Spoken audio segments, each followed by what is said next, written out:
प्रेक्षकांनो, बयोमध्ये आज आपण बघतोय की वैभवी आणि पप्पू दोघेही अभिरामला चिडवायला लागतात की त्याला बयो आवडते म्हणून. पप्पू तर म्हणतो आमच्यात तर आम्ही दाजी म्हणतोय बहिणीच्या नवऱ्याला.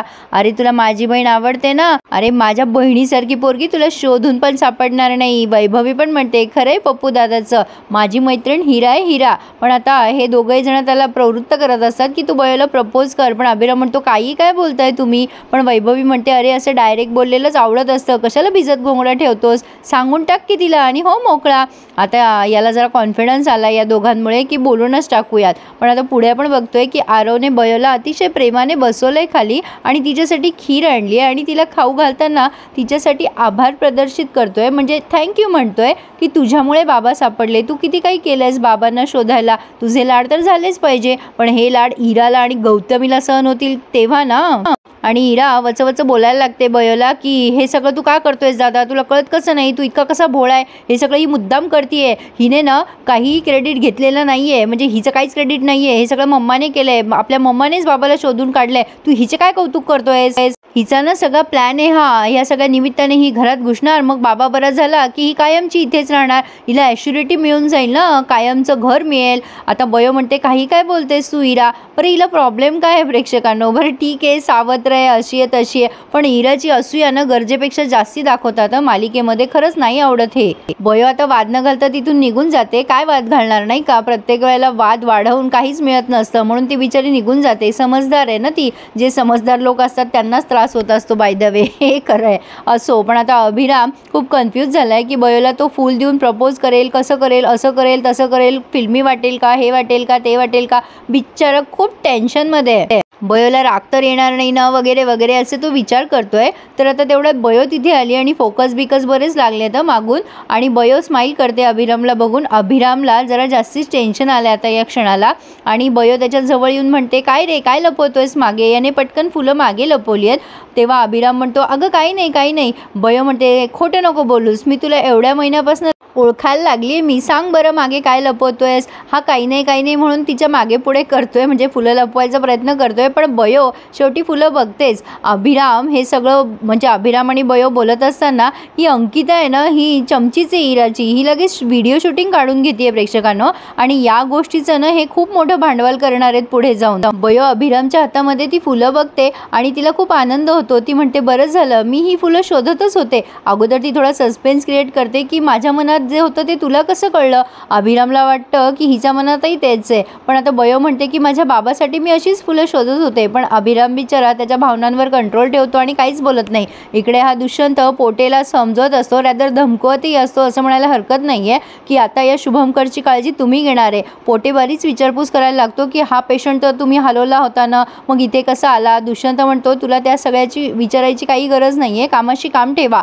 आणि मी सांगेल तसंच करायचं. हा बरा झाला नाही पाहिजे, याला अशी मेडिकल ट्रीटमेंट द्या की याला कोणाला ओळखता पण नाही आलं पाहिजे. आणि सांगतो ना पोटे, जर काम झालं नाही ना तर तिथल्या तिथे काढून टाकी ना तुम्हाला, आणि जर का काम केलं तर मालामाल करेल आणि पाहिजे ते देईल. आणि पोटे खुश होऊन जातो. आता यांचं बोलणं झालेलं असतं, पण आता तेवढ्यात बयो दार उघडते आणि म्हणते सर, आणि हे दोघेचे दोघे एकमेकांच्या तोंडाकडे बघतात आणि घाबरतात. त्यांना असं वाटतं बयोने ऐकलं तर नसेल ना यांचं बोलणं, आणि दुष्यंतच्या चेहऱ्यावरही 12 वाजलेत. तर बयो तिथे येते आणि उगाच सस्पेन्स क्रिएट करते, सर ते ॲक्च्युली बाबांना फुलं द्यायला मी इथे आले होते, मी इथे ठेवू शकते ना ही फुलं.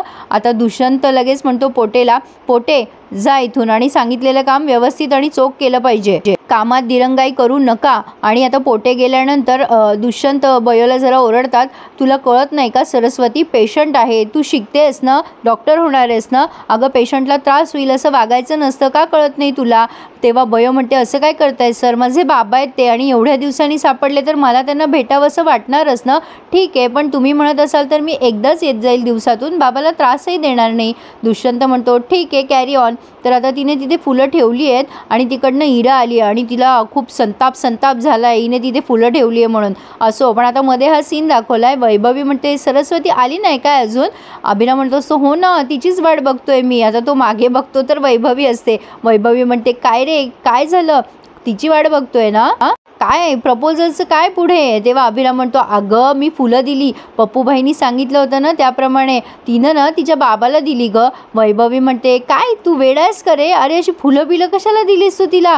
काय तू पण अभिराम, अरे डायरेक्ट बोलून टाकायचं ना. अरे मुलींना ना असं गोल गोल उत्तरं आवडत नसतात. आता ही हेतल आणि अंकिता यांना अभ्यास वगैरे काही नाही आहे का? ह्या दोघी मागावरच असतात या बयोच्या माणसांच्या किंवा बयोच्या. आणि इकडे ही इरा पुन्हा वचवच बोलायला लागते, तुला काही अक्कल आहे का ग? बाबाला इन्फेक्शन होईल ना, कशाला ती फुलं इथे ठेवली? तुला काही समजत कसं नाही ग? Etcetera etcetera. आता ते दुष्यंत म्हणतात, शांत बसा, हे हॉस्पिटल आहे, तुम्हाला कळत नाही का? बयो म्हणते, हे बघ इरा, मी आता यापुढे बाबाला त्रास होणार नाही, इन्फेक्शन होणार नाही, अशा गोष्टी करणार नाही, पण ते माझे पण बाबा आहे, मला पण त्यांना भेटावंसं वाटतं ना. लगेच इरा म्हणते, तुझा काहीही अधिकार नाही आहे, तो तुझा बाबा नाही आहे, तुला कळत कसं नाही ग? हिला ना बिलकुल इथे येऊ देऊ नका, ही आता अशीच आगाऊपणा करेल आणि प्रत्येक वेळेला बाबाला त्रास दिला सर, ती दुष्यंतला सांगत असते. बयो जेव्हा म्हणते ते माझे बाबा आहे, तेव्हा लगेच ही फॅमिली फोटो काढते आणि त्या शुभमकरच्या तिथे ठेवून देते बाजूला आणि म्हणते, हे बघ ही असते फॅमिली. माझं नाव काय आहे? इरा शुभमकर देव चाके. तुझं नाव काय आहे? सरस्वती भारती. तुझ्या नावात आहे का कुठे शुभमकर? तो तुझा बाबा नाही आहे. दुष्यंत म्हणतात, तुम्हाला कळत नाही का? तुम्ही फर्स्ट इयरला आहात ना, डॉक्टर होणार आहात ना, हे हॉस्पिटल आहे आणि पेशंटला त्रास होईल असं इथे काहीही करू नका. चला जा बरं दोघी पण इथून. बयो जा तू आणि इरा तू सुद्धा जा. आता लगेच इरा तो फोटो पुन्हा एकदा तिच्या बॅगमध्ये ठेवते आणि निघून जाते. आता बयो दुष्यंतला विचारायला जाते की सर नेमकं बाबांना झालं काय आहे? तेव्हा हे दुष्यंत म्हणतात, अजून बऱ्याच स्कॅनिंग बाकी आहेत, न्यूरोलॉजीचा काहीतरी प्रॉब्लेम आहे. बयो पुढे काही विचारणार तेवढ्यात दुष्यंत म्हणतात, तुला न्यूरोलॉजीचं काही कळतं का? आत्ताशी फर्स्ट इयरला आहेस ना तू, मला ट्रीटमेंट करू दे, तू जा. तर प्रेक्षकांनो इथे त्यांनी हा रिव्ह्यू पूर्ण केला आहे. पुढे आपण बघतोय शुभमकर या गौतमीचा हात जोरात धरतायत, म्हणजे त्यांना हळूहळू जाग येते असं वाटतंय. तर आता ही कोण आहे काय माहिती नाही, पण ती त्या अभिरामच्या याच्यात काहीतरी चिठ्ठी टाकतायत ते बॅगमध्ये आणि या इराने रस्त्यात तमाशा केलाय. त्या बयोला आवाज देते, ए भिकारडे इकडे ये ग.